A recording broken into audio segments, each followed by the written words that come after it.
This is a mistake that people make about addiction, okay? This is a fundamental mistake that people make about addiction. I'm sorry, I realize that I've deviated a little bit from your original question. That's good. They think that it has to do with willpower. It has nothing to do with willpower. Welcome to Search 185, where we discuss what it means to be human and made in the image and likeness of God. In our episodes, we discuss topics such as marriage, children, work, faith, fatherhood, and life in general. Our goal is to be a beacon of light to those that are searching for answers to life's biggest questions, such as, do I have a purpose in this world? Can I find meaning in life? Is it possible to find joy amidst the difficulties? And many other important questions. That is why we are called Search 185. The number 185 originates from the Gospel of Matthew, chapter 18, verse 5. Whoever receives one such child in my name receives me. We, therefore, extend our welcome to receive those who want to know Jesus more profoundly. It is also the chapter that illustrates how the Good Shepherd would leave the 99 sheep to search for the one lost sheep.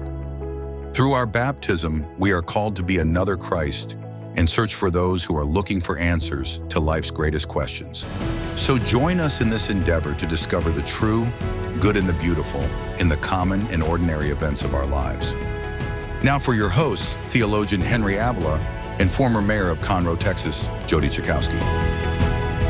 Welcome, everyone, to Search 185 podcast, where we tackle some of the hardest questions that we experience in our lives. And we're here to give hope to those who have lost hope, and we're here to give and serve for the Lord. We have special guests today, Mr. Luke Redus, and my co-host here, Jody Chakowski. Jody, would you like to introduce our host here? Yeah, absolutely. Good to see you, Luke. Yeah, thanks. Glad welcome, to be brother. here. Welcome Thank to you. Search You're very 185. Yeah, Luke is an old dear friend. We go way back.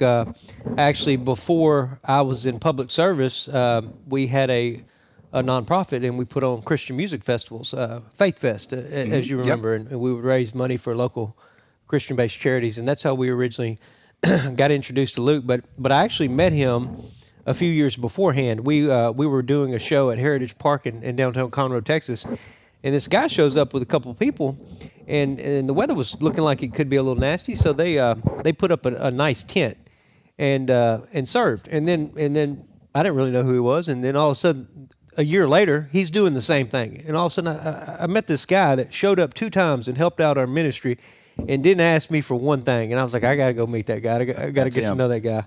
And God brought him back into my life when I was in office, when I was mayor of Conroe. We had people that were destitute and homeless and having problems out there on the street. So we tried to find private and nonprofit paraministries to help us solve the problems in town. And Luke's got a wonderful ministry with Compassion United. He and his wife are blessed, and the community is blessed to have them. And they've definitely helped us in Conroe dealing with some of our less fortunate citizens out there. So, Luke, welcome, and how's everything going today, sir? Thanks. Oh, it's good. It's going real well. Did I cover everything okay? I think so. Okay. Yeah. Yeah, and so I was thinking maybe we could just start out, kind of give us a little bit of your background, where you grew up, and maybe what kind of a family life you had. Yeah. And then just kind of move into the part of your life where you start to have a message for our listeners out there. Yeah, it's funny. Before we started, you said something to the effect of, if there's an area you don't want to go in, and I was like, and right off the bat, you're like, let's talk about family life. So in that, I mean, I had myself and a brother, a sister, and a half-sister, and we were the children of addicts. Okay. And so 5 years old, my parents left us in an apartment and never came back. And so we were there for several days with, a box of Sugar Smack cereal and a Schlitz Tall Boy in the refrigerator, and that was all the food that we had. And so my sister went to go and ask the neighbors for food. And that's when we were, that's when CPS got involved. And so we were dispersed, and I was raised by another family that was equally, dysfunctional. And so that was just kind of how it all started. Not trying to build a sob story here. It's just the background. Yeah. It's reality. And so, yeah. So from there, from the time I was 5 years old to the time I was 14 years old, we probably moved 20 times. Always in this very quick, like, get your stuff, we're leaving kind of thing. And so, yeah, just never really knew stability, never really belonged. Which, yeah. Did that lead into you getting into trouble any? Oh, yeah, yeah. I moved out of the house when I was 14. And then I had to move back home my senior year, like 6 months before graduation. I had gotten into a little trouble with the law. And my principal of my high school really liked me. And I was one of those guys that was like really smart, but with a bad report card. Mm-hmm. Yeah. I knew some guys like that. yeah. I mean, so they usually make good entrepreneurs. Yeah. A lot of fun on Friday night. Yeah. So, but he advocated on my behalf, and the rule was if you move back home and don't get any trouble, there'll be no prosecution. Okay. And so I moved back home, and the day before graduation, I moved out again. And so, but within that, what had already started to be formed in me is, just the party life. I was sharing earlier that, I learned at 9 years old. I mean, explaining my background, right? Yeah. As a kid, I never knew safety or belonging or connection, right? It was very much be seen and not heard. We didn't have to take you kind of thing. And, I just kind of was this kid who showed up and crashed on the sofa for a few years. Yeah. But never really felt this sense of belonging. And at a friend's house when I was 9 years old, I grabbed a hold to a bottle of whiskey. His parents were gone. And I grew up in the trailer park, so sipping whiskey was something I had already done quite a bit by the age of 9. But this time I did something different. He said, I dare you to drink some of that whiskey. And I'm like, psh, saw him. And so I grabbed that bottle and I chugged, and so, about 3 to 5 minutes, I experienced something I had never felt before. For the first time in my life, I felt safe. Wow. And so, your brain grabs a hold of that and just reinforced that behavior every time I drank. And so that just kind of became, so I graduated from high school. I went to college, but they have these pesky grade point average requirements. And I just, I saw my future outside the realm of higher education. So I moved back to the south side of town where I grew up. I grew up in South San Antonio. Moved back to the south side. When I say move back, I couch surf, stayed where I could, bought a car from my cocaine dealer for $50. And that's the big joke. I tell people my address was 1984 Impala. $50, that's a pretty good deal. Yeah, it was good. He told me, he's like, you ain't going to get it inspected. You ain't going to get a title for it. And I wouldn't get pulled over if I were you. And I'm like, well, deal. Yeah, I'll do my best. I mean, if it's not the bad registration, it's going to be the bag of weed I have. So is this in your late teens? This was 21. 21, you're all 21, yeah. okay. I was 21 years old. And so I spent a year and a half living in my car and out of my car. I was able to,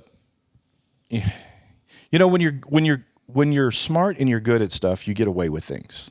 Yeah. Right. And so I was able to keep a job through all of that just because, I had bosses that I would drink with, but I was also good at what I did, so I was able to keep a job. But just, no one had ever showed me. I grew up around no one who knew how to do life. Yeah. Right. So it was always survival.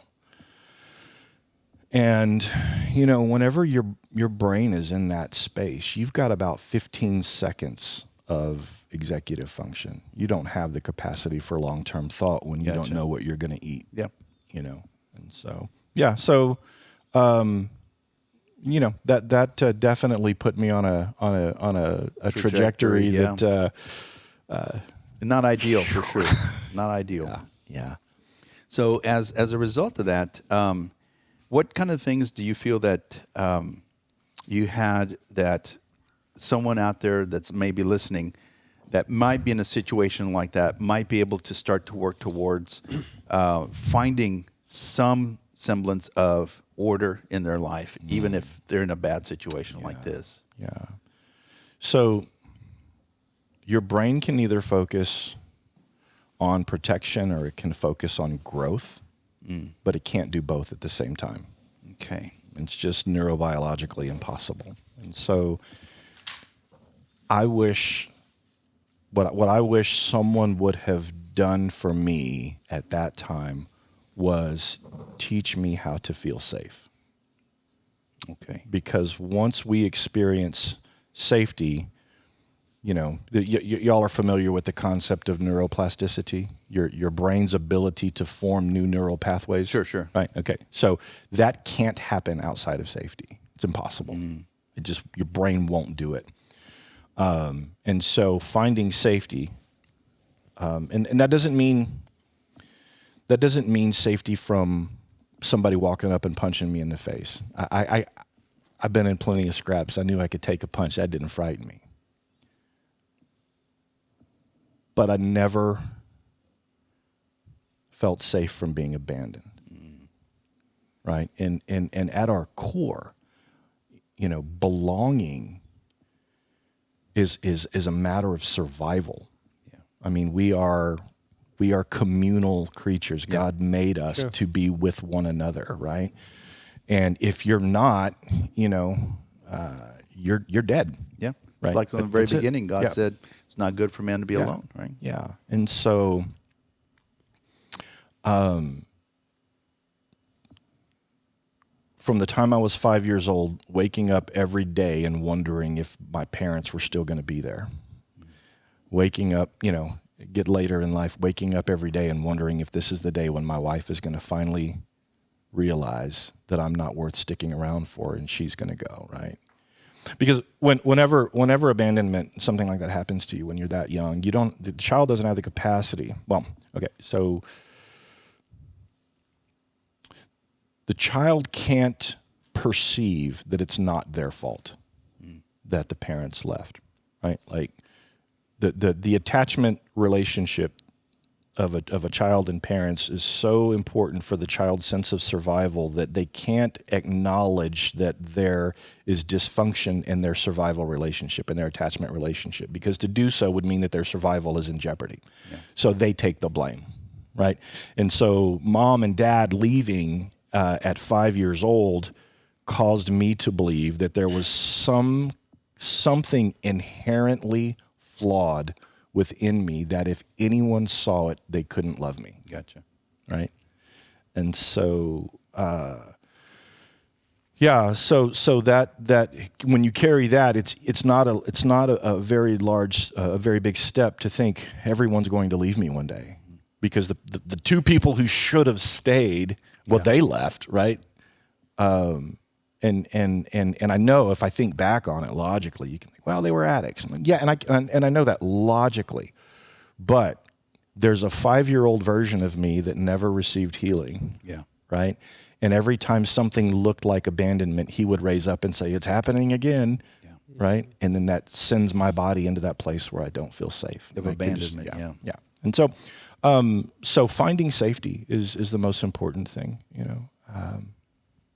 Well, if you look at it from that perspective, how easy it is to take someone who's innocent and basically destroy their sense of community, love, and affection, that would be a great ploy on the devil's side to be able to say, if I want to do something that's very damaging, causing abandonment, causing someone to feel like they can't trust someone in authority, what's going to happen with God? They're going to do the same thing. Yeah. Well, that was his trick from the beginning. It was. You know, is what you think about God is wrong and what you think about yourself is wrong, right? Mm-hmm. And so Adam's like, well, I got a great idea. I'm going to go cover my naked body. And God said, who told you that? Yeah. Who told you that? You know? Yeah. And I had this, and so many people that we work with on a daily basis, they have this tape running inside of them, right? That's telling them that everybody's going to leave them. Why? Because that's what happened when they were kids, right? But if you stop and you say that, who told you that? Who told you that you weren't worth sticking around for? Who told you that you weren't the apple of God's eye? The lie. You know? The lie. And it just, I think that that's the essence of sin, is that it causes us to believe something about ourselves that is so false.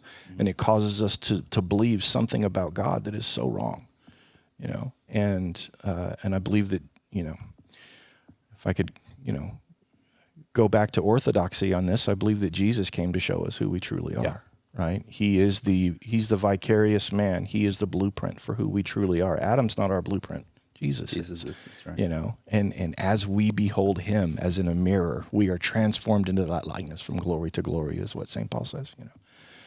Well, and even if our earthly family or the people who are supposed to be taking care of us abandon us, he came to tell us, I'll never forsake you. Yeah. Yeah. I was at a worship service one time about 13 years ago. And our, you know, technician was probably in the same service. So a friend of mine, a guy named John Beadle, he got up on stage and he was reading out of John chapter 1. And he read, you know, to all, no, not that, that's the wrong verse. My gosh, now I'm going blank here. He says in there that those who receive him and those who believe upon his name shall be given the right to be called sons of God. And he read that, and I heard just deep in my spirit the voice of the Lord say, "Son, you're not abandoned anymore." Amen. Amen to that. That changes things, man. Absolutely. I mean, it's then so it didn't all change overnight, but like as you get a revelation about that, then, you know, it has to permeate into everything and challenge every false belief that sets itself up against that word, right? And so I knew at that moment, I'm not abandoned anymore. I knew that in my heart, right? But then I had to then spend the next 10, 11, 12 years, and still today to some degree, right? Allowing that word from God to like just purge everything inside of me that still wants to. Yeah, and begin that healing process to forgiving yourself too, thinking that it's potentially your fault. That's a huge burden to have to carry as a young kid. Yeah. Yeah. You know, it's weird. It's just one of those things you don't realize you're carrying it until you put it down. Right. That's a good way to put that. Yeah. Very good way to put that. So now, right, you were living in your car. You're in your early 20s. What happens after that? Do you continue that kind of life? Is there something or a person who came into your life at that time that kind of made a difference? Yeah. So my brief stint in college, I had met a girl, and I thought she hung the moon, and I was crazy about her. And we were good friends. She dated a couple of my buddies. I dated a couple of her friends, and then toward the right there, my last little couple of weeks in college, she and I tried to date a little bit, but I was a mess. And so she hit the eject button on that, rightly so. But then 2 years later, we ran into each other again, and we were at a club, and she left that club and she told her roommate, "I am not going to start dating Luke Redus again." And I told my buddy, "I'm going to marry Carla Newman." So I sobered up a little bit, stopped smoking so much pot, saved up some money, rented me a little place that I could move into, and I just really wanted things to be different. I mean, I had always wanted to just be a good husband and a good dad. That was something I never had, but it was always something that I wanted. Isn't that kind of funny that you never really knew what that meant, to be a good husband and a good dad? Yeah. But somehow either you've seen it in others or you saw others maybe in their family, they experienced, or you experienced their parents and going, that sounds or looks like what a dad and mom should be like. Yeah. What is it, do you think, that is innate in us as human persons to know more about that without even having had it as growing up? What is it that's in here that draws us to that, you think? I mean, I think it's the fingerprint of the divine. I honestly do. I think that it's just baked into who we are. And we don't know what it looks like, but we long for it. And I think that whenever we can embrace that that's what it is, then we start seeing what we want. Yeah. And my experience was, I began to spend time with Carla's family, and I started seeing things, and I'm like, okay, so that's not what we did in my household. So a lot of what I experienced wasn't normal. Yeah. Right. And so just seeing her dad, and I wanted to try to emulate what he did. He worked his butt off to take care of his family. And so I decided I was going to work my butt off to take care of my family. And so I went from being homeless to, managing application development groups in, 3 countries, and, helping develop a software platform that was used all over the world, and all of that stuff. Going back to this sense of loss of in a certain sense, family and community. God reveals himself through Jesus Christ as a community of persons, right? You've got the Father, Son, and the Holy Spirit, that unity, that communion between them. And you were saying that, that seems like that's the fingerprint of God is in us. And being created in his image and likeness, we need to understand that that's what that means, is that we were meant for communion. We were meant for love and to be loved and to love others. Yes. Without that aspect, then we become just like the animals. Yes. And I'm gonna,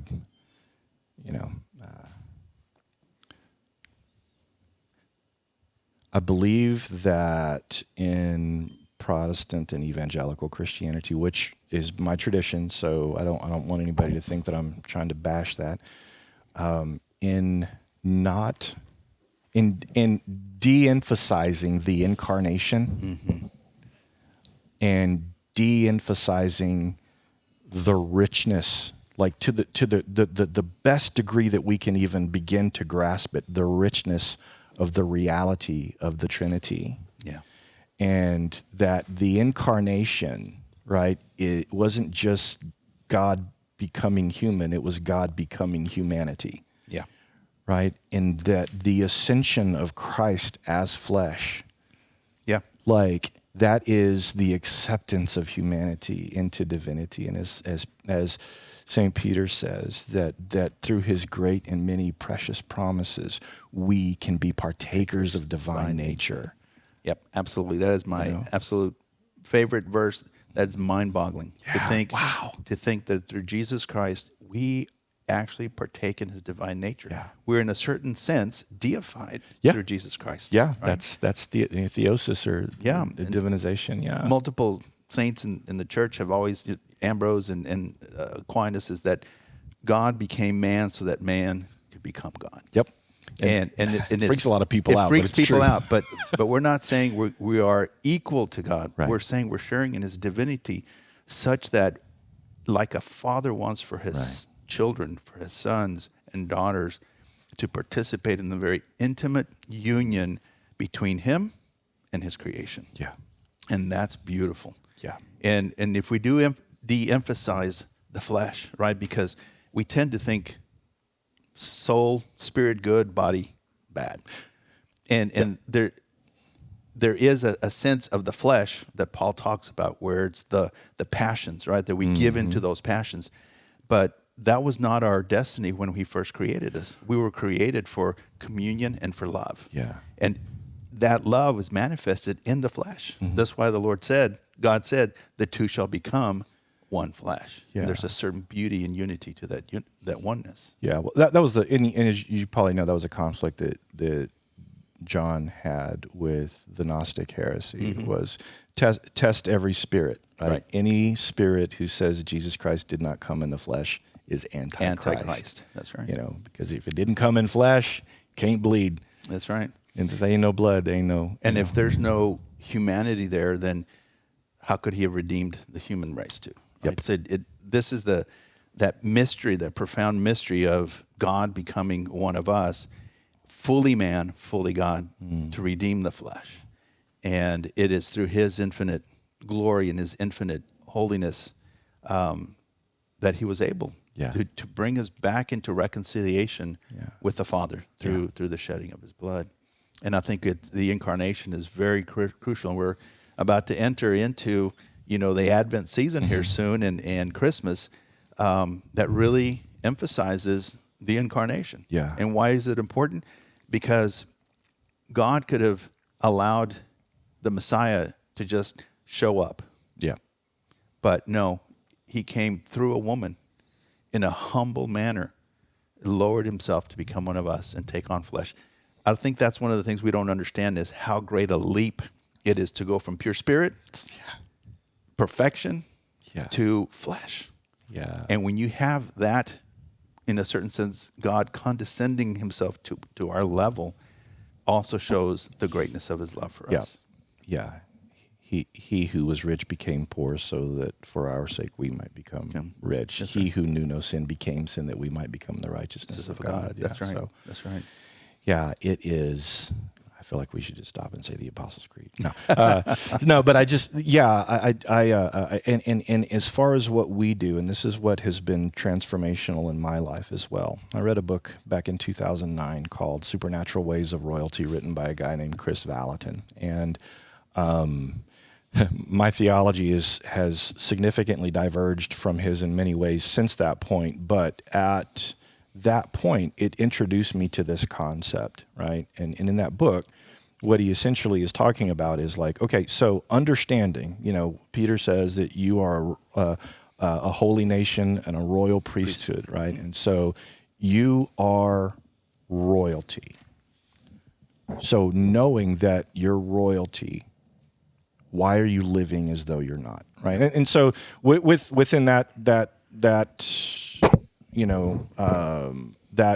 framework, they kind of went on into a kind of a dominion theology thing, which I don't necessarily subscribe to. But what it really started to get me to focus on is, wait a minute. So what's my identity, right? Like, who am I? Because I know what everyone else has told me, right? And I know that I've implanted those voices in my head that reinforce that belief. But like, who does God say that I am? Like, really, who does he say that I am? And that was something that really started to shape my transformation, right? But also the way that we help people transition out of homelessness. If they've spent their whole life believing that they were no good, right? Well, then, as a man thinks in his heart, so is he. Yeah. Right. And sadly enough, I feel like religion, in many respects, certain interpretations of the Bible reinforce that self-deprecation. Yeah. Right. But what if it's different? Like, what if instead of being a horrible person who's trying to be good, I just realize that I'm a good person who doesn't know how to do it yet. Yeah. Right. And so that's one of the things that we tell people, Hebrews 10:14 says, Christ by one sacrifice perfected for all time. In the original language, it says those who are sanctified. In English, it gets translated as being sanctified, which that's anyway, I'm not going to go into that. So like, Christ by one, the perfection of humanity comes from the one-time sacrifice of Christ. Yep. And so, it gets a chuckle, but it's also true. And I say to people, no, man, you're perfect. You're just not very good at it yet. That's a good way to look at it. And so if I can believe that, and not perfect in the sense of performative, Sure. right? No. It's perfect in the sense of union, in the sense of wholeness. With God. Your right? purpose, what you were created for was for God. Yeah. He created us for himself, and therefore he doesn't, like as the saying goes, he doesn't make junk, right? Yeah. And so knowing that the voices of the world are not the voice you need to be listening to. You Right. need to be listening to the voice of God as to who you are, because the world's going to tell you everything that you learned as a kid, that it was your fault, you're not worth it, no one wants you, you're not good enough to belong to a Right. family, whatever it may be. That voice of the world is the voice of Satan, and it's nothing but its goal is to destroy. Yeah, and I think that people, like, consciously, Christians can acknowledge that exists on a conscious level, right? There's lies that we're going to hear that we're like, oh, that's a lie, right? But we don't always listen to the ones that are just so deeply ingrained in our being, right? Yeah. And this is the challenge of childhood trauma is, let's say you have a dad who was distant, maybe, very harsh, very performance oriented, right? Very disciplinarian. Yeah. So you might grow up to be a high producing, successful person, and people are like, man, that guy's got his crap together. Yeah. Internally, he might still be just wishing his dad would say, man, I'm proud of you. And I love you. I love you, and you're good enough. Yep. No, absolutely. And so that lack, that thing that's missing, is driving that thing that looks good. Yeah. Right. Like I had mentioned earlier that I saw my dad work and my father-in-law working his butt off for his family. And I'm like, okay, I got to work my butt off for my family. Yeah. But you know what I didn't do? I didn't care for my family. Yeah. Right. And so, like, I was driven by this desire for a good thing, right? A thing that is wholesome.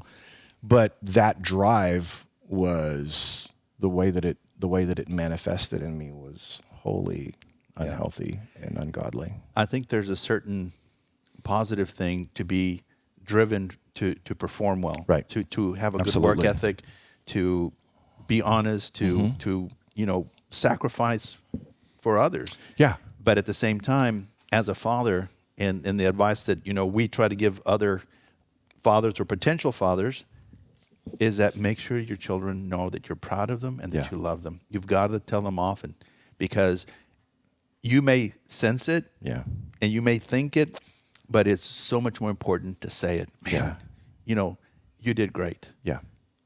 And even if it wasn't the way you wanted it, say, good effort. Man, Right. this is great. Yeah. We're going to continue to get even better, Yeah. but I'm proud of what you've done so far. Yeah.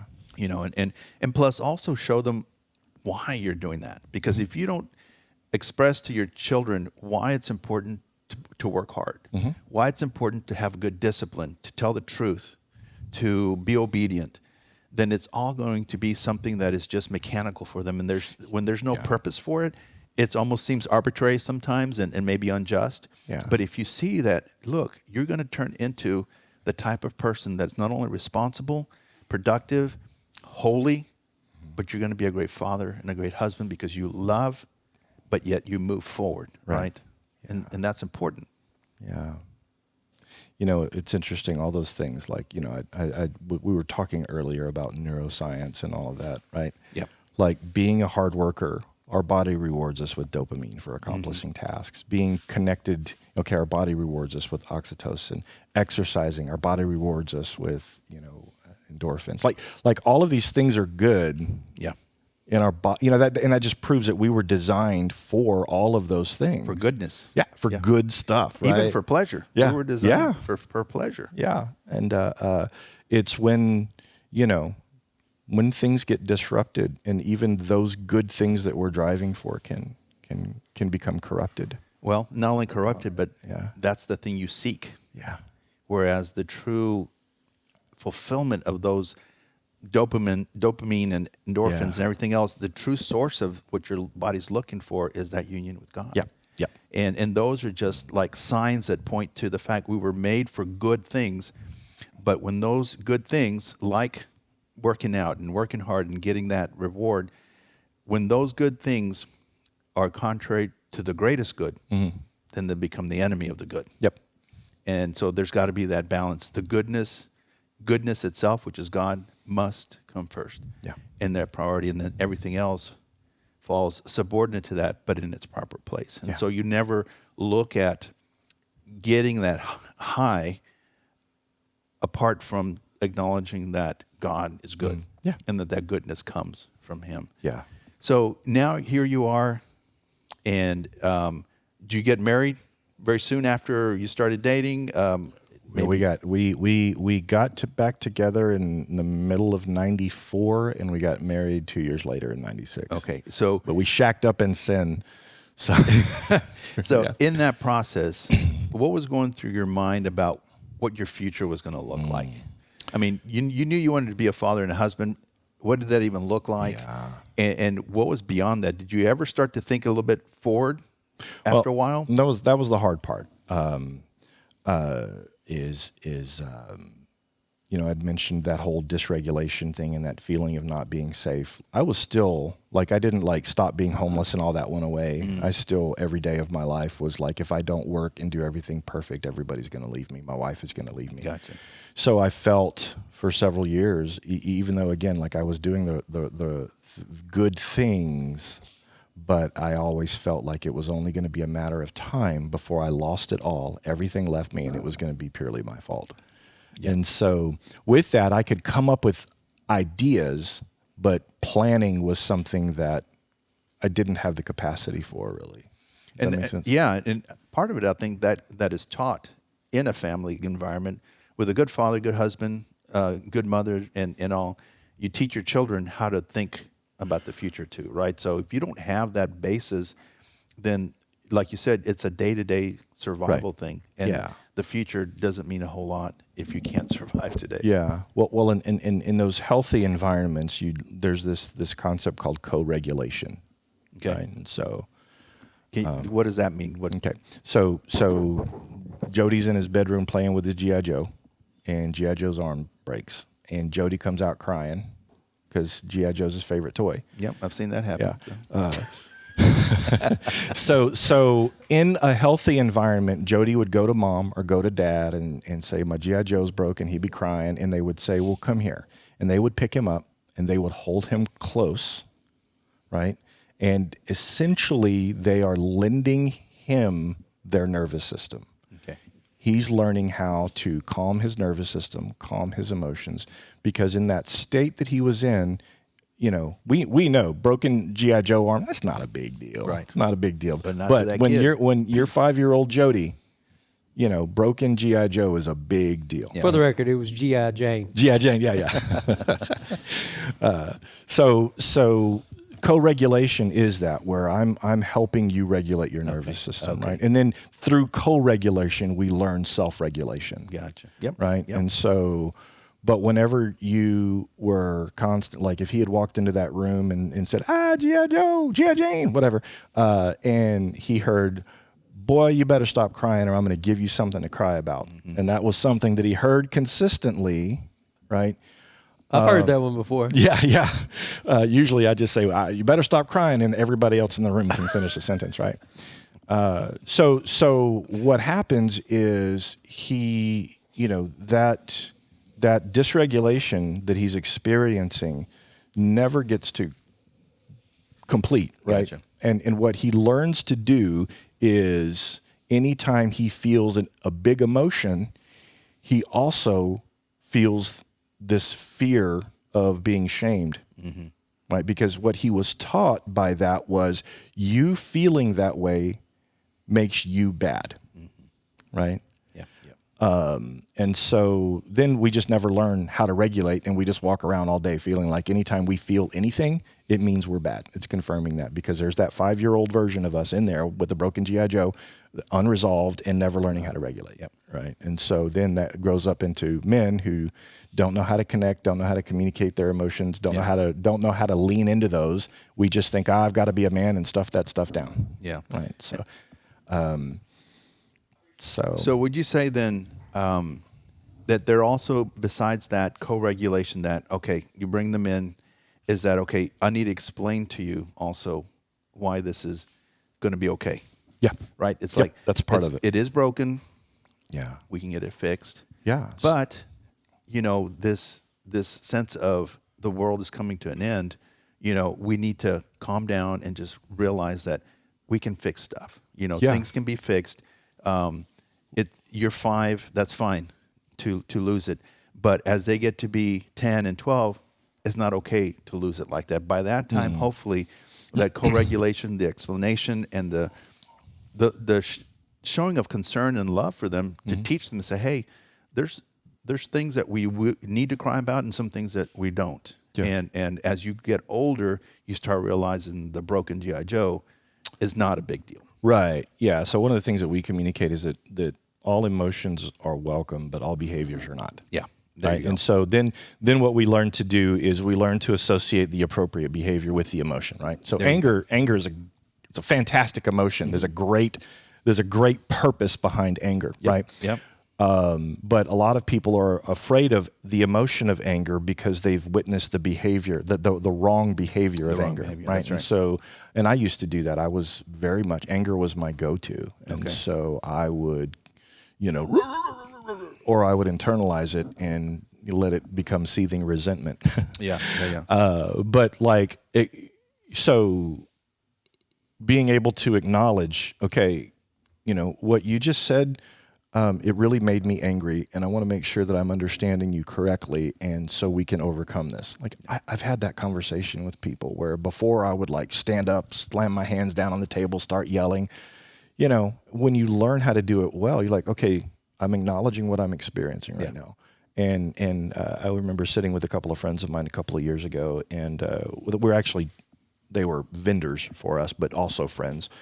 And they said something that it made me angry. And I told them, I'm like, okay, hold on a second. I said, I'm doing this new thing where I'm just telling people how I feel when I feel it. And I want you guys to know that what you just said really pissed me off. Mm-hmm. So can I get some clarity on that? And they're like, oh, dude, we had no idea. That wasn't our intention. We weren't trying. Yeah. So I got clarity because anger is a boundary emotion that tells me that a boundary has been crossed, and I need to protect that boundary that can draw me back into connection. So it serves a great purpose. But whenever I was never taught how to do it well as a child, then anger is going to be, anger is something that makes a scared person feel strong. Yeah. Right? It's misappropriated. Behind my anger was always fear. But I didn't like fear because fear made me feel powerless. So I needed to turn it into anger. That's right. So anger was everything for me. It was my executive function. It was how I got things done. And it was how I felt like I protected myself, and especially when there was no alcohol. Yeah. So, but acknowledging, what the emotion is, and this is what we do with our kids, man, is we ask them, like, so what are you feeling right now? Yeah. Right. Okay, well, it makes sense that you would feel that because your G.I. Joe broke, Jody. Yeah. And what are some things that we can do about this broken G.I. Joe? Like you start asking your kids and you talk to them like that whenever they're 5, 6 years old, they're not going to be throwing fits when they're 12 years old. That's right. They're gonna have the tools to manage that. Because we're approaching it with curiosity instead of shame. Mm-hmm. Oh, your G.I. Joe broke? Man, that's terrible. I that must be really hard for you. Yeah. Tell me what you're feeling right now, right? But when they're just told to shut up. No, that's not good. Yeah. So here you are, and you start moving in a direction that maybe you know and understand that God's given you a task in your life. You're starting to find maybe some purpose. What got you into serving others, and how did that start, and what did that look like when you first started doing that? Yeah, it's Father Richard Rohr says something very interesting. He says it is a humbling revelation to discover that some of the best things you've done in your life were done from the wrong motivation. Mm-hmm. I wanted to serve others because I hated myself. I see. And I felt, if I'm being 100% honest, I would love to say there was this great big, whatever. Revelation. But voice from heaven. I felt like if I served others, it would somehow validate me. And I did a fantastic job of spiritualizing that very early on in our ministry. So that's what I was doing, is I was searching for validation and significance. And I know that sounds terrible. Now, of course, that's shifted, but back then, and I'm not going to say that was all it was. Right. I had lived that life. I grew up in poverty. I grew up and I was homeless myself. I spent most of my life in addiction. I knew that, and I knew how painful it was. But if I, I just felt like, maybe helping other people is going to help me like myself. And even though that maybe the motivation wasn't pure then, it's still good. Right. There's still a goodness behind it. Yeah. And this is what I think is the beauty of our faith, is that the Lord says, you know what, I'll take that for now. Yeah. The very fact that you're helping others, and even though it's not the right motivation, Yeah. I'm going to teach you that to do it out of love. Yeah. Well, and that's I think one of the things that a lot of people don't understand about ministry and life in general is that our purpose for the moment can be dynamic. Right. Yeah. So there would be days whenever I would wake up and feel great about myself and want to serve people just out of an overflow of love. Yeah. Right. And then there would be days where I'm like, I hate myself, and maybe helping other people is going to make me hate myself a little bit less. But that's part of the journey, isn't it? Yeah. It's that journey and that realization that there's going to be those days that you feel like that. And instead of saying, well, I need to just give it all up because I'm not doing it for the right motivation, it's like, no, that's not good either, because the good that you're doing is a good for others. They're receiving something good, something they need, even if you're not doing it for the right reason, for the right motivation. Yeah. And so how did you start to learn about some of the intricacies of how the mind works and why people end up homeless, right? And did you teach yourself? Did you take any courses or certifications? What is it that you did? Yeah. So we came across this because we were seeing success rates of our men's transition program of around maybe 20 to 30%. And which means that they weren't going back to the previous life. it means that 70 to 80% of them were going back to it. Okay. And we were only seeing 20 to 30 of them who would be graduating, and we didn't understand what the what the problem was, and so people would be doing fine for a while, and then a switch would flip and they weren't. Now, it was the irony is I could see that in other people, and I didn't have the answer either, right? I knew about it from my own self because I experienced that my whole life, right? In AA they call that the insanity of the first drink, and the big book says against the first drink we have no defense, right? And so, and it works the same with any maladaptive behavior, and so we were trying to find a way to increase that, to help people find more success. What's the thing that what are we not tapping into? You're missing something. And so a therapist friend of ours told us about this guy named Tim Fletcher up in Canada, and how he treats addiction by treating complex trauma, this condition called complex trauma. And so he's an addictions counselor as well as a pastor, and he had put this program together to help people recover. And we started watching some of his YouTube videos, reached out to them and said, we want to consider, making this available to people in our program. What do we have to do? And he said, well, you have to have people go through our program first. And so, what time frame was this? 2020? 2020? Yeah, 2020, 2021. And so I was of the mindset that, well, I'm not going to be the one facilitating any of that, so I don't need to go through that. So my wife went through it, and like 4 other people on staff went through it. And my wife was in it for a couple of weeks, and a little bit longer than that, a couple of months. And she's there one day, and the framework or the format is you watch a video, you answer some questions, and then you go to group, and the facilitator will talk through some of your responses to those questions with you. And so she's watching the video to answer the questions, and I can hear the video playing, and I'm in the kitchen cooking, and what this guy's saying just starts infuriating me. I get mad. I start slamming stuff down and cussing. And, my wife hits the pause button and she says, "What's the matter with you?" And I'm like, "That guy, man." And, and in retrospect, what I was experiencing is I felt like he was exposing me. Yeah. Right. And so, Not that it wasn't true necessarily, but yeah. there's some, Yeah. the raw part of it was, it was being too exposed. true. Yeah. Yeah. And so my wife from that reaction said, "Have you ever thought that maybe you should go through this?" So I'm like, "Well, okay, I'll sign up for it." And I did. And it's a 13 weeks, 5 days a week, an hour and a half a day. So it's a pretty big commitment. And I started going through it, and there's 2 phases. I went through phase 1 and I totally masked the whole time. I had this idea of, I'm a what you see is what you get kind of guy. And that was my mask, right? Yeah. I wasn't that. Then we go into phase 2, and part of the way into phase 2, I start remembering things from my childhood that I did not remember. And they start popping up, and I would just be driving down the road and I would just get furious about something, or I would be sitting there just thinking and just get so angry.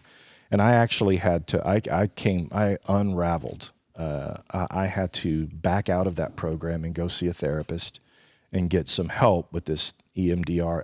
EMDR therapy is what I use, because that was for the shock trauma.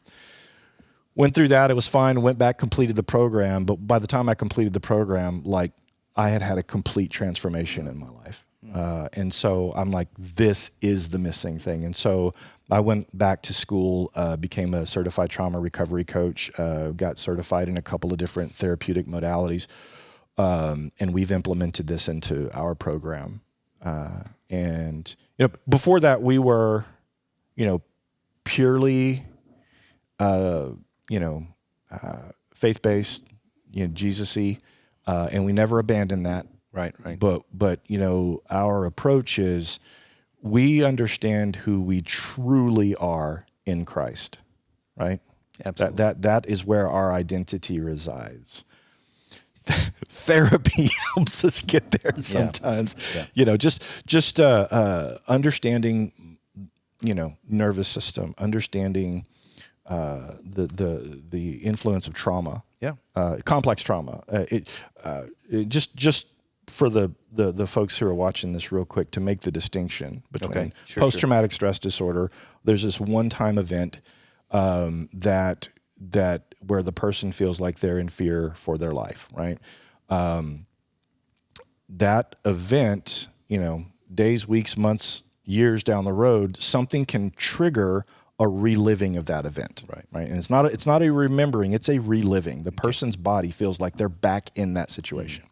But the point of it is that trigger can be resolved to an actual memory, right? So complex trauma is this period of time in a child's life where they consistently perceive that they are unsafe, or that core biological needs are not going to be met. Okay. Right.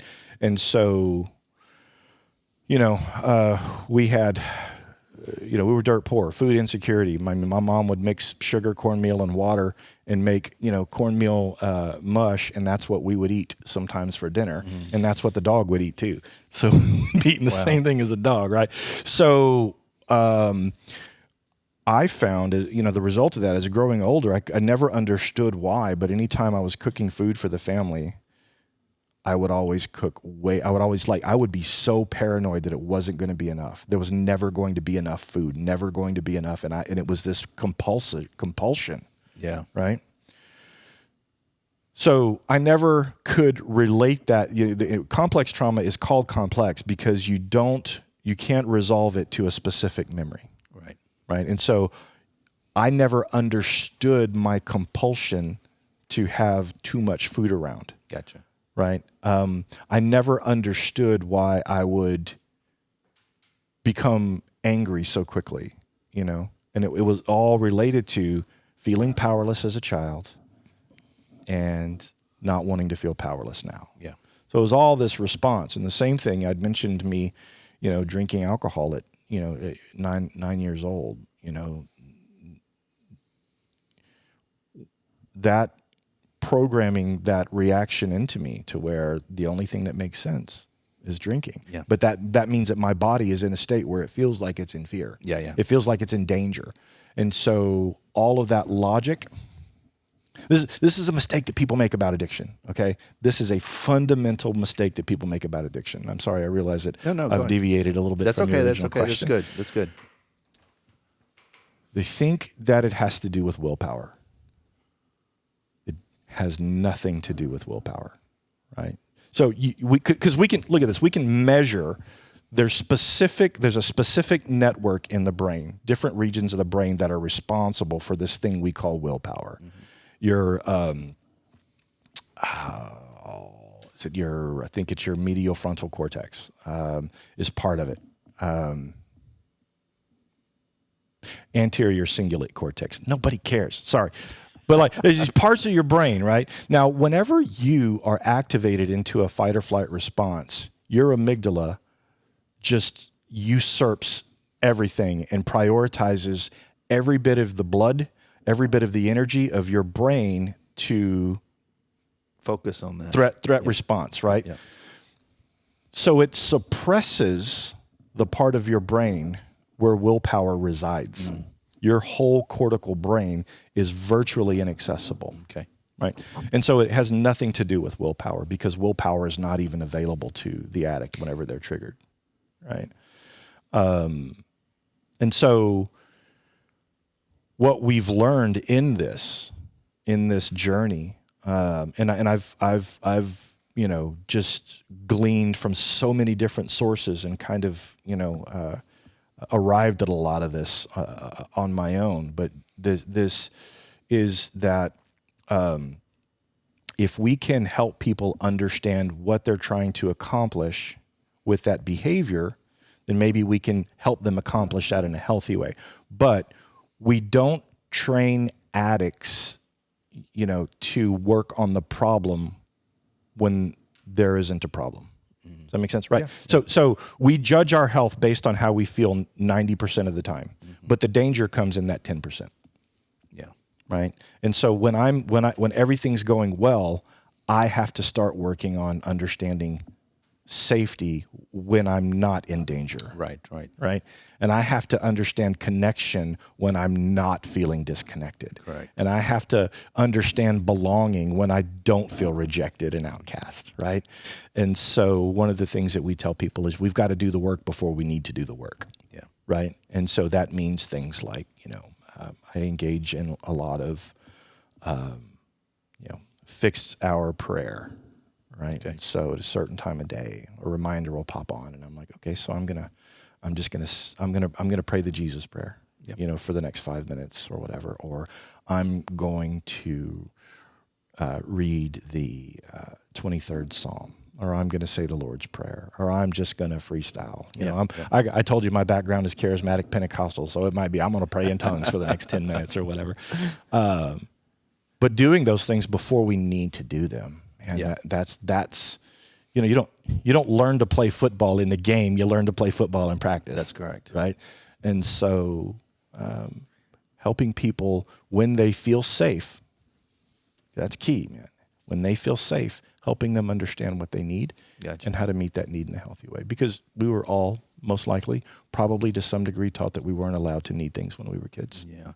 And so how did you build that environment? What kind of in that journey, you need to build an environment where they do feel safe. Yeah. How did your assistance program develop into what it is today? It's a very good question. We replaced assumption with curiosity. Right. Yeah. Good one. And so we encourage curiosity in people. We don't call a relapse. We call it a data point. Okay. Meaning that it's a piece of information that we can become curious about. Okay. Instead of somebody having 6 months of sobriety and then I had a relapse and it's got to start all over again. Well, no, you had a data point. We can learn something from this. Yeah. Let's remove the shame from it. Yeah. Right. Yeah, and that's the key right there is you have to remove shame. Right. Because that's what makes them feel safe. Right. Yeah. Exactly. It's gonna help them to feel safe. Yeah. If you remove that shame. Yeah. And so right off the bat, we tell people, look, there's nothing wrong with you. there's nothing wrong with you. There's some problems that you have to work out in this life, but you've become who you thought you needed to be to survive. Yeah. But what if, at the expense of actually living, right? And so when we tell them there's nothing wrong with you, there's some aspects of your life that are no longer serving your survival. So let's figure out what we need. Let's figure out what it's going to take to serve your survival. And then we also switch. We have this thing we call, there's a power dynamic or there's a trust dynamic, a safety dynamic. So power dynamic, somebody comes in to our place in the morning and they're like, they're having a bad day. In the past, I would match that energy, tell them they needed to shut up or they needed to get out. Yeah. And I've restrained people and carried them out on more than one occasion, right? But whenever you have a power dynamic, what you're counting on is the threat of some kind of violence in order to make someone do what you want. Yeah. And control does not lead to safety. No. Right? So instead, when somebody comes in, we keep our cool and we don't match the energy. Yeah. I'm 6'2", 230 pounds. I got to make myself smaller. Yeah. Right, in those situations. And so sometimes I'm like, man, it seems like you're having a very rough time. Do you mind if we sit down and talk about it? Because when we sit down, we're probably close to the same height, whatever. Man, you look like you're going through a lot. And so there's this oh gosh, I can't think of what it's called right now.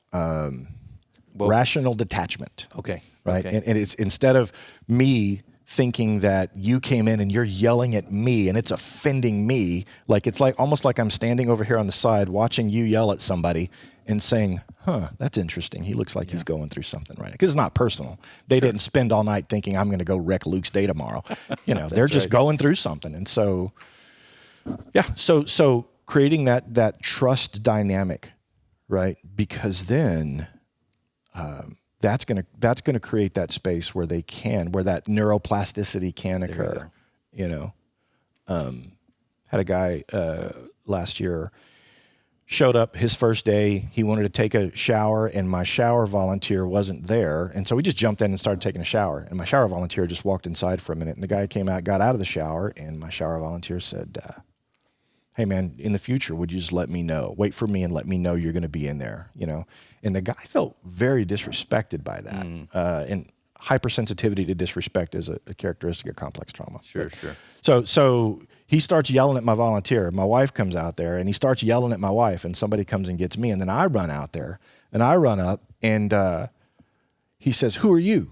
And I said, "I'm the pastor." And he said, "And what are you going to do?" And I said, "Well, I'd just like to hear what you have to say and see what's going on, man. You seem a little bit distressed." And we start walking, and he's like, "That guy was disrespecting me," and this, that. And I'm like, "Man, that is just not what we want to do around here." And I understand that it hurts to feel that way. And, but what you can do is if you ever feel disrespected, like one of the things that my wife and I do is I'll say to my wife, "I feel disrespected by what you said. Was that your intention?" And my wife will say no. And I'm like, because I can tell you that it wasn't that guy's intention. Yeah. And it certainly wasn't my wife's intention. And it was nobody's intention. We want you to feel safe and loved and respected here. And by the time we got to the end of the driveway, because I was also walking him off of the property, by the time we got to the end of the driveway, he was like, "Man, I'm sorry. I didn't mean to do all of that." And I said, "That's great." I said, "You still got to kind of take a break today. And why don't you come back tomorrow and let's try again?" And he came back. He apologized to everybody, and the guy still comes today, and he is the nicest and most helpful guy, But whenever you can establish trust with someone, it's a lot better than trying to control them. He knows that they're at that place, that he can begin to unwind and undo all the stuff he's been carrying around. Yeah, and it starts with that trust. It starts with a place where he feels safe, that he's not going to be attacked or shamed. The progress, where did all that start? Where was your location at that time, and how did it eventually develop into where you are today? Yeah. So we started, January will be 20 years ago, and it was, just us driving around taking breakfast tacos to people. And it just evolved. And then we started the Conroe House of Prayer. We started that in downtown Conroe in 2009. So they would call CHOP, right? Yeah, CHOP. Yeah. Yep. And we started that in 2009. And then in 2020, I think in 2020, we moved to a little place on Main Street, and we were there for about 15 months, and we opened up 2022 in our current location. And that's where we started leaning into this new approach. I see. And so it's relatively new. It's relatively new, yeah. But since we've started it, I mentioned our success rates earlier at being at 20 and 30%. Our success rate for the past 4 years, 3.5 years, our success rate is 86% of the people who start our program successfully graduate our program. And that means that they have a vehicle, they have a job that will support them, they have a place to live, they have sobriety, and they keep in contact with us. Wow. That's huge. Yeah. Yeah, it's definitely flipped the opposite direction. Well, I'll tell you what, that's not a small accomplishment. Yeah. To be able to take someone that's on the street and actually have them be responsible for a place to stay, pay their bills, drive. Yeah. My goodness, that's a huge one too, because now that transportation allows them to have a freedom they didn't have before. Because everywhere that I've seen, they're all walking. Yeah. Or riding a bike at best. Yeah. But now they have this newfound freedom. That's like, hey, I want to change jobs. I need to drive another 5 miles. I can do that. I can do it. I have options. Yeah, we have one of the guys that graduated about this time last year. His name's Daniel, and he was 35 years old and had never had a driver's license. Really? Yeah. And now, I mean, he's got a great job. He's got married, just moved to Arkansas with his wife. He's got like 3 years of sobriety behind him now. Well, I can tell you something that that is a gift that you've given, obviously through God's grace, working in your life, that is immeasurable. I mean, how in the world can you even put any kind of measure to the fact that you took a person off the streets who was basically, going to die that way? And in fact, I don't know what the statistics are, but I'm sure they don't live long lives on the streets like that. And you took him and was able to give him a whole new life. How has that impacted your spiritual life, your spiritual growth as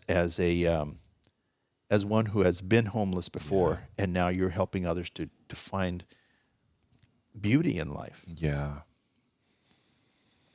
That's probably something I should lean into a little bit more. I'll say that one of the biggest revelations is realizing, and this is what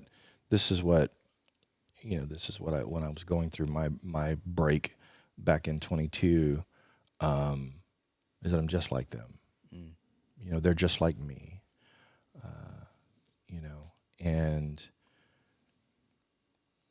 I do suffer with this condition that doesn't always allow me to celebrate what we're experiencing in the moment, because I'm consistently looking at what still needs to be done. Yeah. And so that's been, we just finished our second building, our day center on the campus. We started construction on our first 2 transition houses, fully funded. It's going to double our residential capacity, all of that. And people are like, get excited all around me. And I'm thinking, all right, what's next? What's next? What's the next thing we got to do? And so I should probably, it's weird. I was telling my wife, I was high masking all the time in my life. And so I used to be able to jump up and down and get excited because I would see other people and I would realize that that's what they were doing and that I was probably supposed to do that. I didn't feel it, but I would do it. And so now that I don't mask, my wife walked in on Monday. We had received word that we were receiving a grant for $450,000 to complete this construction project. And she is literally grabbing me by the shoulders and jumping up and down and yelling. And I felt uncomfortable, right? And I'm like, I don't know if I know how to celebrate. Yeah. You saw, okay, now I got to get it built, right? I've got to do the work. I've got to get, and that's easy to do. And I think for people, for myself, I'm kind of the same way too. It's almost, you're maintaining your home, you're maintaining your family, and it's like, okay, one thing right after the other. There's always something to do. Yeah. If we don't take the time to at least say thank you to God, Yeah. at least that, and it may not be the sense of accomplishment or even joy or whatever else because of what was done, but being grateful. Oh yeah. It's crucial, because when we are not grateful, the Lord can sometimes take things away from us so that we become grateful, right? We realize how important that is. Yeah. Well, and gratitude is the second best antidote for depression. Yeah. First one's getting a good night's sleep, but the second one is gratitude. And I can sit in gratitude. I still have a difficult time accessing joy. And as a pastor of mine once said, that's 1/3 of the kingdom. Yeah. Joy, peace, and righteousness in the Holy Ghost. So no, that's beautiful. But I can feel contentment. But sometimes that exuberant joy is something that I'm like, maybe it'll come. Yeah, Maybe it'll come, but that's okay. I think part of that's also maybe a little bit of humility too, that we need to realize that you're doing nothing but what God has asked you to do. Yeah. Right. And you're doing it. I wanted to ask you, this particular place is now called Compassion United. Is that correct? Compassion United is the name of our nonprofit, of our ministry. Okay. And the campus that we're building out is Miracle City. Miracle City. Yeah. This is in Conroe, Texas. How, if someone is in the area of Conroe, Texas, how could they possibly come to help in any manner that you might need? Yeah, so we actually have two campuses. We have an East campus, which is where we have our food pantry and our medical clinic located. So we always need help at our food pantry. Okay. But then on our main, I say always, every 2 weeks we need help at our food pantry. But at our main campus, we have 70 to 100 people who are experiencing homelessness coming on site every day. Wow. And they can take showers, they can get clothing. We have a worship service that they're welcome to attend. A meal, I'm sure. We serve breakfast, laundry. We have a whole host of supportive services to help them transition. We also have one part of our building is called our Partner Hub, and that's reserved for other organizations who serve the people we serve. They can come there and meet with the people there instead of having everybody have to walk all over town to go to all of these different agencies. And so that typically accelerates the process of their recovery if they're not having to walk everywhere, right? So we have all of that. And so what we consistently need there, and the challenge is that it's in the mornings, but we need people to help us man the showers. We need people to help us, direct traffic. We need people to help us serve breakfast. We need people to... we have what are called success coaches, and a success coach will sit with someone, and after they've been assessed and we determine that these are the steps that they need to take to for their transition, success coaches will kind of help them walk through that. Gotcha. We understand the reality of lack of executive function.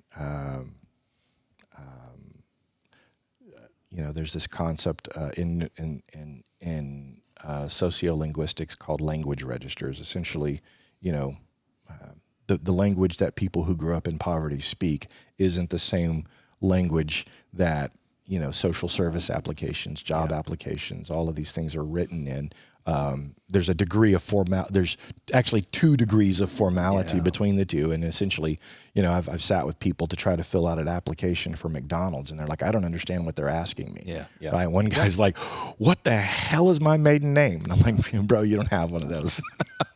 But growing up poor, we never used that word, maiden name. I'm like, everybody was common law married. So in the trailer park, everybody still had their maiden name or their last husband's name. I don't know, whatever.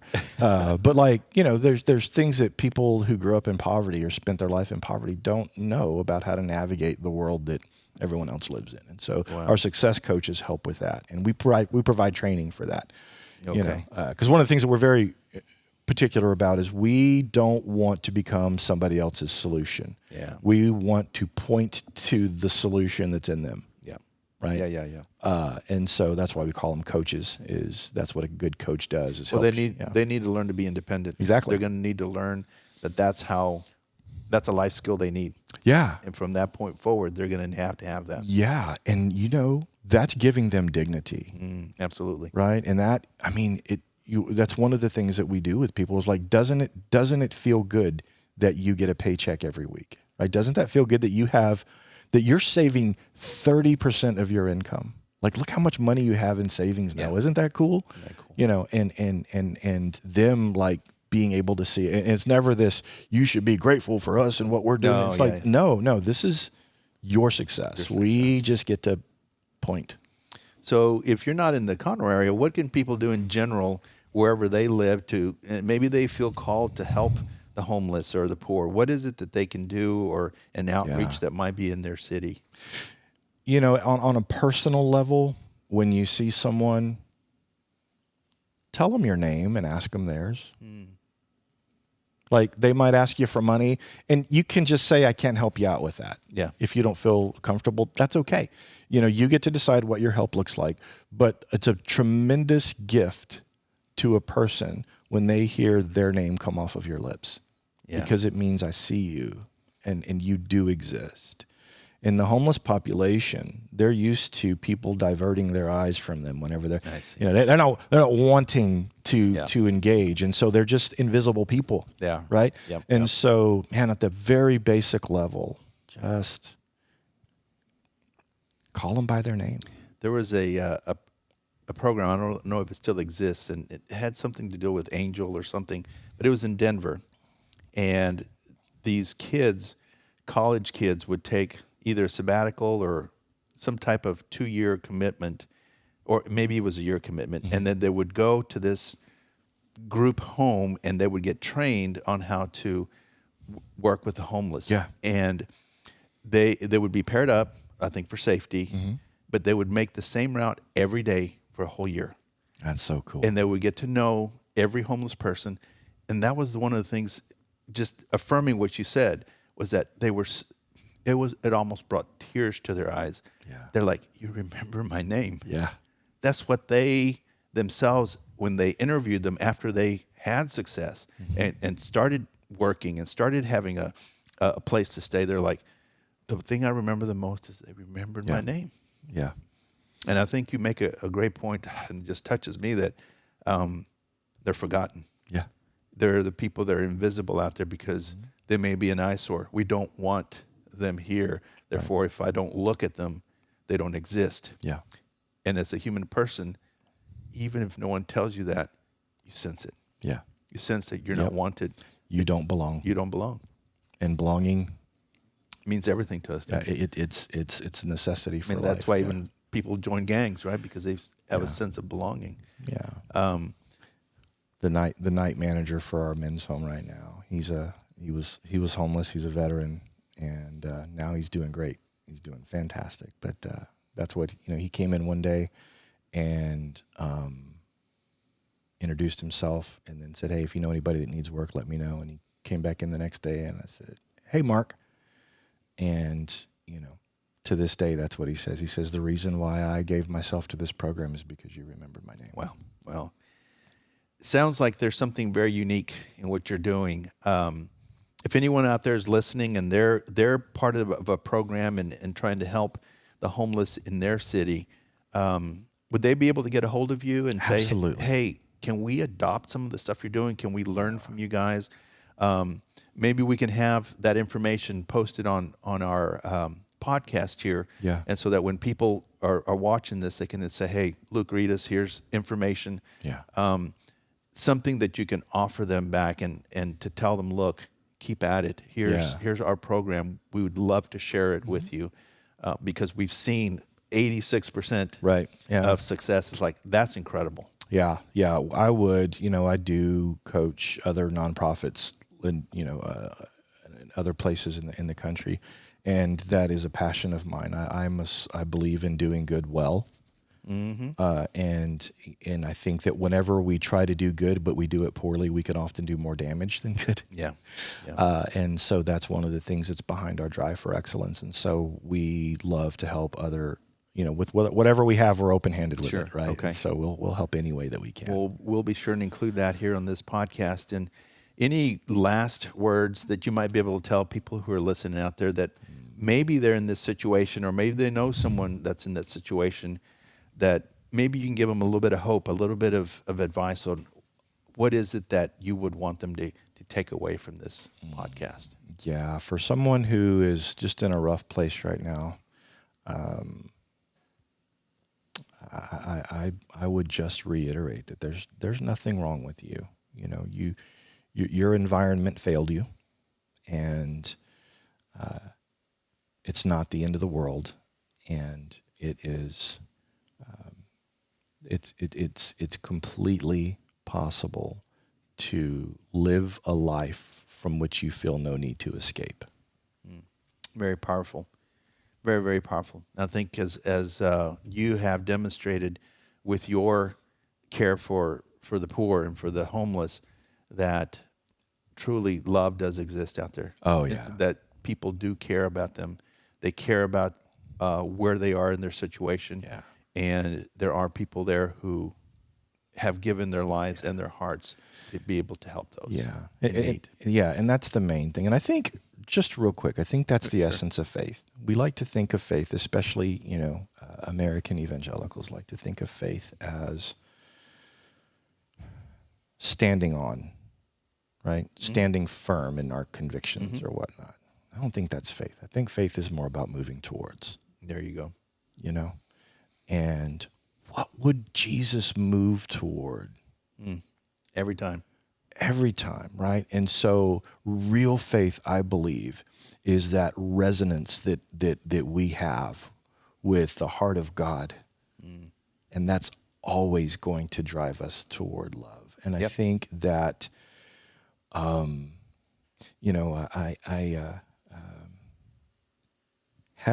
do we have 2 minutes? Yeah, go ahead. Okay, sorry. Absolutely. So Go ahead. we had an experience a few years ago, and I may have shared this with you when we spoke out there, but my wife and I were driving down the road, and there was this gentleman who, right there on 75 and, south of Willis, he would walk that road every day. And he had obviously had a stroke. He would drag one leg when he walked. And so one day we drove by, and we saw him standing in the parking lot of this tire shop, and his pants were down around his ankles. Right. And my wife said, "You got to do something about that." And I'm like, "Well, why do I got to do something about that?" But nevertheless, I turned around and because I knew she was right, pulled up into the parking lot, and I walk up to the gentleman, and I don't know what to say because he's in a very undignified situation, and I don't want to be. Well, I don't know what I didn't want to be. I just didn't want to be there. But, it was just uncomfortable. And I'm like, I just point to his pants and I'm like, "Hey man, can I help you out with that?" And when I asked him that question, he just looked at me, and I looked at his face, and he was drooling, he couldn't, he was nonverbal. Right. Okay. And so I reached down there and I grabbed his belt loops, but when I grabbed a hold of his belt loops, I'm hit in the face with the reality of his life, the smell of urine and feces and body odor and all of that just hit me. And I was like, but then right split second, I felt the presence of Jesus, like I have rarely felt the presence of Jesus before in that moment. And so walking away from that, I've been to great worship services where we're chasing the presence of God, the right? Holy Spirit is just alive. Woo! We're falling on the floor laughing, and we're dancing, and we're having a great time, and that's great. But I would submit to you that if you will never fully see the face of God if you're not willing to look into the eyes of the suffering. Yeah. And isn't that what Mother Teresa did in her life? I remember her being asked, how can you be around people who are literally dying, the stench of death, in their feces, everything, and pick them up and take them and give them a dignified place to die. And she said, because I see the face of Christ in every one of those people. Yeah. That's faith. Yeah. That's incredible to be able to see the face of God in the suffering, especially those that are in most need. Yeah. And those are some of the most needy people in our society right now. Yeah. I think that's why Jesus retained his scars, his wounds, after he was raised, is to remind us that we served a God who suffered. Yeah. You know, we serve a God who suffered, and we still do. And we still do. And I think that's one of the reasons that as a Catholic we have crucifixes, is not because we're fixated on the death, but because this life is still about suffering, and we're called to die to self. Yeah. We're called to carry that cross. And what does that look like? It looks like a crucifixion. Mm-hmm.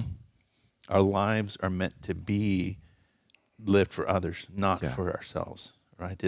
We were meant to love and to be loved. And in that, love is to truly provide for the needs of others before your own. And I think you have been a tremendous example of how you've given of your life, of yourself to others that will have eternal rewards.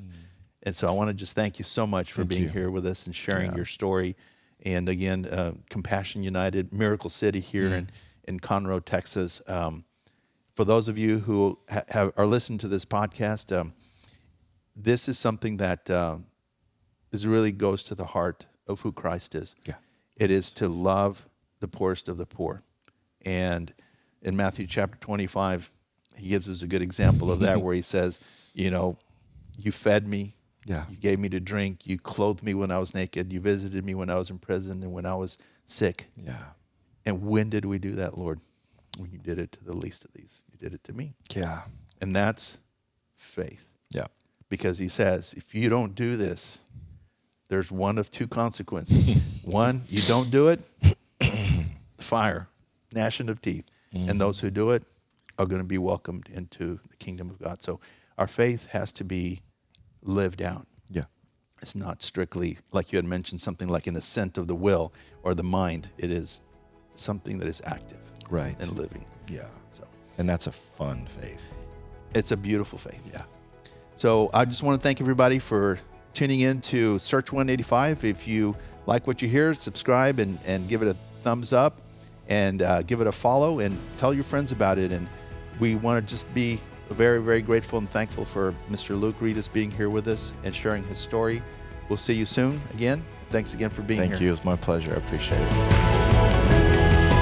Thank you for joining us for the Search 185 podcast, where we discuss what it means to be human and made in the image and likeness of God.